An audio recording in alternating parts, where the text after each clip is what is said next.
Althaf and അനാർക്കലിയാണ് Mandakini എന്ന ചിത്രത്തിൽ നിങ്ങൾക്ക് കാണാം മുഖ്യ കഥാപാത്രങ്ങളായി വരുന്നത്. സോ ലോഞ്ച് ചെയ്യുന്നതിന് തൊട്ട് മുമ്പ് ഇവർക്ക് മന്ദാകിനി എന്ന സിനിമയെ കുറിച്ച് എന്തായാലും പറയാനുണ്ടാവും. So Althaf, I request you please speak a few words. Mike അലർജിയാണ്, ഇന്ന് പറ്റില്ല, സോറി. ഇല്ല, എനിക്ക് ആകെയുള്ളൊരു സഞ്ജുവേട്ടന് കാശ് തിരിച്ചിടണം, പിന്നെ അടുത്ത പടം ചെയ്യാൻ പറ്റണം, അത്രേ ഉള്ളൂ.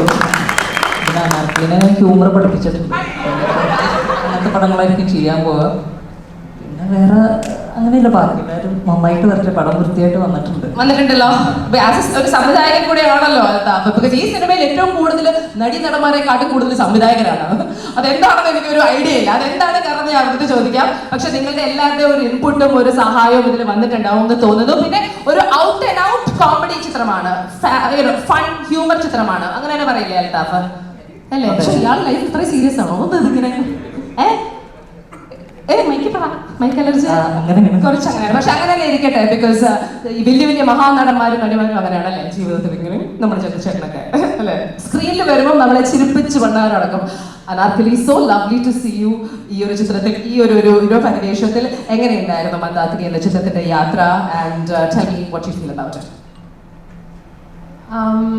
നല്ല സുലേഖ മനസ്സിന് ശേഷം ഞാൻ ഫുൾ ഇൻവോൾവ് ആയിട്ട് നിന്ന ഒരു സിനിമ ഇതാണ്. അത് എനിക്ക് ഇവരോടുള്ള ഒരു ബന്ധം കൊണ്ട് തന്നെ എനിക്ക് ഭയങ്കര സ്നേഹമാണ് ഇവരോടൊക്കെ. കാര്യം എന്നെ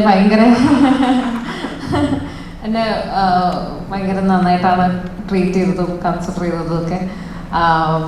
പിന്നെ സിനിമ പറഞ്ഞാലും ഷിജേട്ടൻ ആദ്യമായി കഥ പറയാൻ വരുമ്പോൾ തന്നെ എനിക്ക് ഐ വാസ് കൺവിൻസ്ഡ്. എനിക്ക് ഭയങ്കര ഇഷ്ടപ്പെട്ട ഒരു കഥ കൂടിയാണ്. പിന്നെ ഹ്യൂമർ അധികം അങ്ങനെ ചെയ്തിട്ടില്ല. സോ ഞാൻ വിചാരിച്ചു എങ്ങനെയുണ്ടായിരുന്നു ഹ്യൂമർ അൽതാഫ് പഠിപ്പിച്ച ശേഷം വർക്ക്ഔട്ട് ചെയ്യാൻ? എങ്ങനെയാണ് ഹ്യൂമർ ചിത്രം പൊതുവെ ചെയ്യാൻ അത്ര ഈസി അല്ല എന്നിങ്ങനെ കുറെ കാലമായിട്ട് കേൾക്കണോ, ബട്ട് എങ്ങനെ പുൾ ഓഫ് ചെയ്തു? How was it? അല്ല, അത് എൻ്റെ പെർഫോമൻസ് കൊണ്ടാണെന്ന് അതില്ല, കഥയുടെ ഒരു പോക്കിൽ ഹ്യൂമർ ഉണ്ടായിരുന്നു. അത് ഇപ്പം വലിയ അഹങ്കാരം പറഞ്ഞാലും ശരിയാവില്ലല്ലോ. ഇപ്പൊ പൊതുവെ സിനിമയ്ക്ക് മുമ്പ് കുറച്ച് അഹങ്കാരം വേണമെന്നാണ് അല്ലേ? ഇല്ല, എനിക്ക് പേടിയാ. ശരിയാണ്, നമുക്ക് അൽതാഫ് ബാലൻസ് ചെയ്തോളൂ മിണ്ടാതെ.